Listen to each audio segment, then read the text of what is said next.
Solo hay algo que nos preocupa más que la inflación, la inseguridad. También, legisladores de Morena le van a pichar el transporte a AMLO.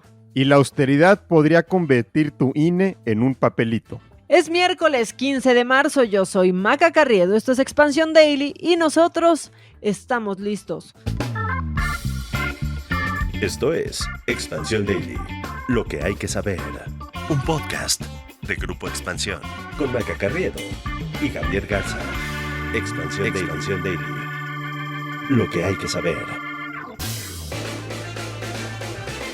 Pero para seguirnos preocupando, Javi, vamos a arrancar con un tema escabroso. Maca, buenos días. No nos vayas a dar un miércoles de bajón, que apenas estamos a la mitad de la semana y todavía nos faltan unos días más. Bueno, pues perdónenme, pero vamos a arrancar intensos, porque Javi, el Banco de México, pues presentó su reporte de economías regionales en el que destaca que la inseguridad, así como la desaceleración económica de Estados Unidos, son los principales factores de riesgo para la economía mexicana, incluso mucho más que el alza de los precios. Esta noticia pudiera ser, ahora sí que de cualquier lado, ¿no? Tomada de cualquier lado. Digamos que la buena noticia es que la inflación ya no preocupa tanto, pero la mala es que ahora es la inseguridad. Este reporte es uno de los principales documentos de análisis económicos del Banco de México porque presenta las tendencias económicas en las distintas regiones del país, el norte, el centro norte, el centro y el sur. Y sí, está viendo ahorita a la inseguridad como uno de los principales factores que pudieran inhibir la actividad económica.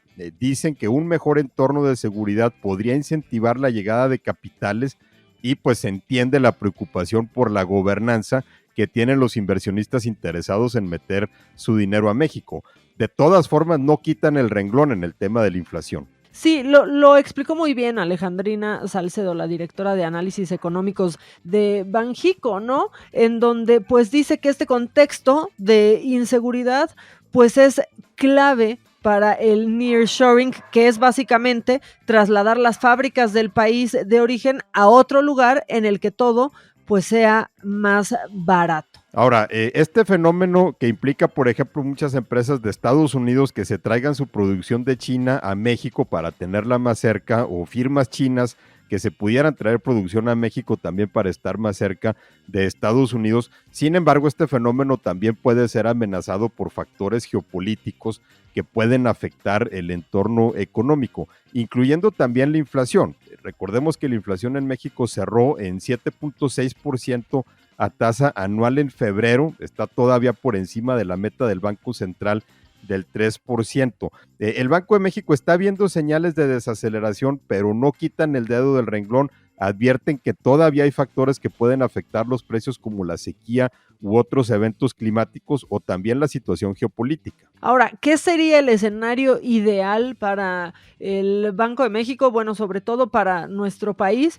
El fortalecimiento del Estado de Derecho, ¿no? Y la seguridad, eso pues sí, sin duda daría mucha mayor certidumbre a las empresas, facilitaría su operación. Las pérdidas que tienen debido a la inseguridad son grandísimas, Javi, disminuiría costos también y pues obviamente el flujo de inversión se vería impulsado no solo en las regiones en las que ya estamos acostumbrados, ¿no? En el Bajío, por ejemplo, con la industria automotriz y otros tipos de industria que se ha instalado ahí, pero podría irse más allá del Bajío o del norte a regiones pues del sur, que es lo que está impulsando el presidente, pero nada más no jala, Javi. Pues sí, de hecho lo que estamos viendo aquí es que los principales aumentos a la inflación los está viendo el Banco de México en el sur.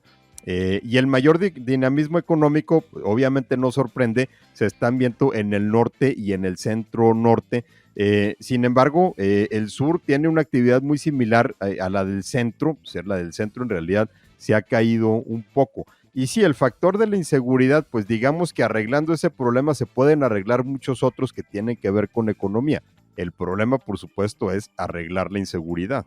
Y bueno, Maca, mientras tanto en Palacio Nacional piensan en otras cosas. Ahí están muy ocupados organizando esta marcha masiva que está convocando el presidente López Obrador el próximo 18 de marzo, cuando se celebrará el 85 aniversario de la expropiación petrolera, y por lo menos va a contar con la generosidad de los diputados federales de Morena, porque dicen que ellos van a organizar el traslado de manifestantes e incluso que lo van a pagar de su propia bolsa, porque según el coordinador de los diputados morenistas, Ignacio Mier, pues los compañeros se van a ver solidarios. Ahora, por otro lado, el senador de Michoacán, Cristóbal Arias, también dijo ahí en una entrevista que dio para el Universal que ellos no van a financiar la asistencia de acarreados al Zócalo, y sí dejó claro que pues como senadores solo están invitando a la población de los estados para que asistan, ¿no? Haciendo grupos de 10 y subiéndolos a camión, pero no son acarreados, Javi, pero para que asistan por cuenta propia. Pues sí, digamos que la participación sea voluntariamente a fuerzas, pero sí estamos viendo algunas contradicciones en el seno de Morena, ¿no? Sobre lo que representa esta marcha. ¿Quién sabe si a los senadores o al senador Arias les llegó el memo que dice que el presidente usa estas marchas para mostrar músculo y no le gusta para nada que lo decepcione?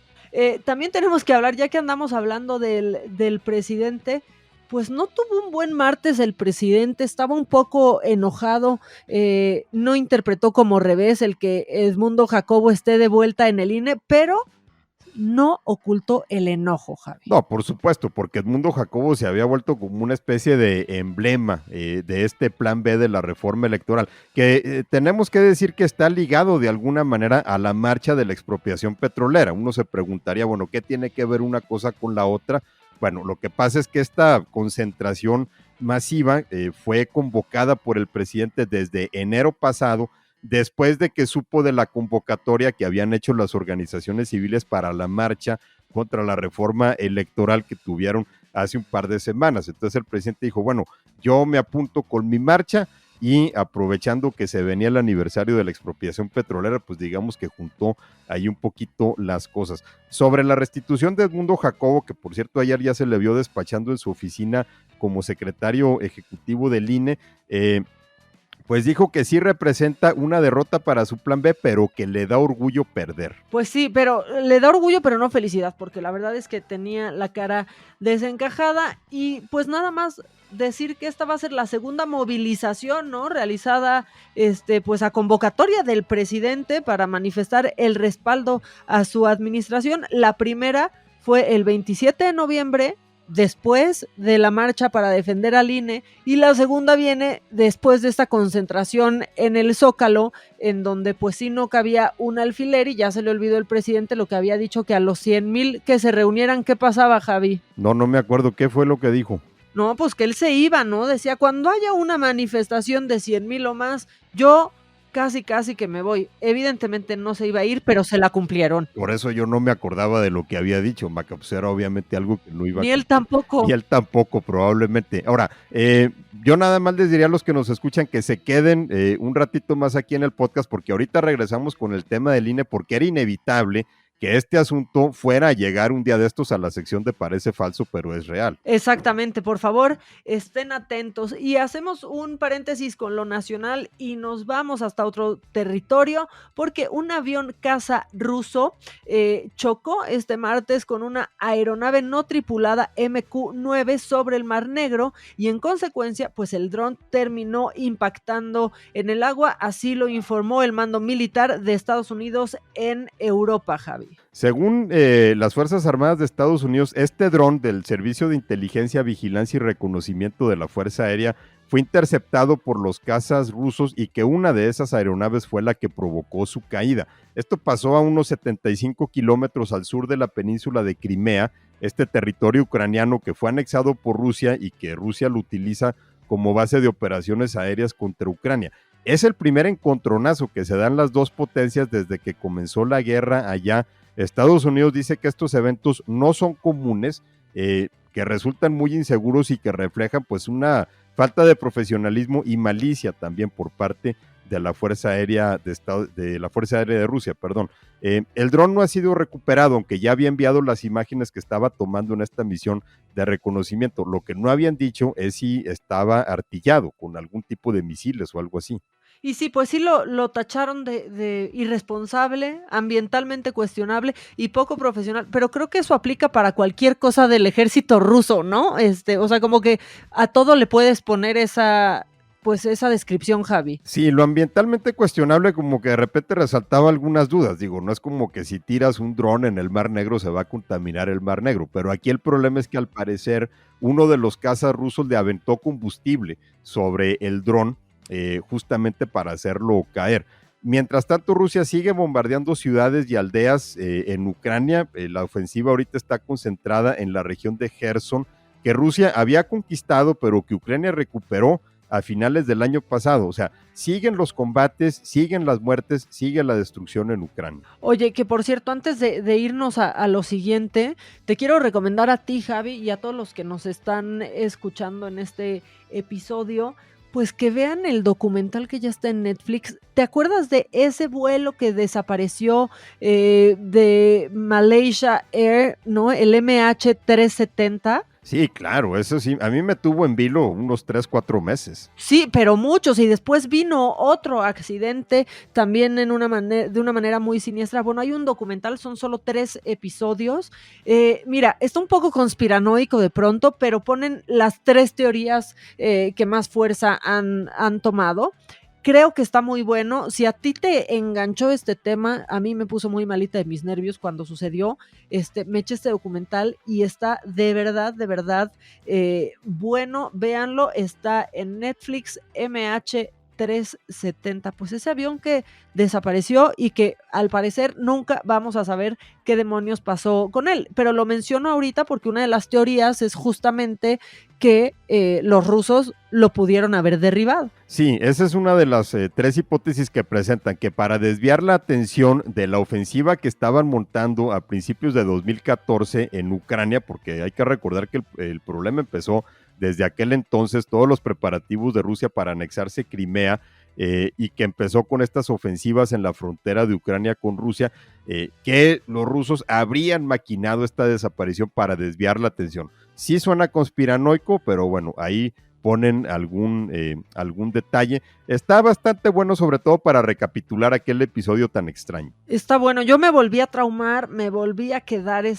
con el misterio y ahí ando googleando todo sobre esto porque hay varias teorías en internet, algunas que dan risa y otras que dan miedo. Y bueno, Maca, justo ayer estábamos hablando de este colapso del Silicon Valley Bank en Estados Unidos y cómo uno de los factores había sido el debilitamiento de las empresas de tecnología. Bueno, pues ayer vimos el anuncio de que Meta, este gigante tecnológico que tiene Facebook, Instagram, WhatsApp, pues está pasando uno de sus periodos más críticos y ahora anunció el despido de 10,000 empleados más, según lo que dijo Mark Zuckerberg. Dijo que la eliminación de los puestos será paulatina durante los próximos meses. Pues ahí están entrándole con todo pues al recorte. Esta primera ronda va a afectar a la organización de reclutamiento de la empresa y va a arrancar ya esta semana. O sea, no es como que se van a esperar tanto más. Después viene una segunda vuelta, ¿no? De los que se salvaron en la primera,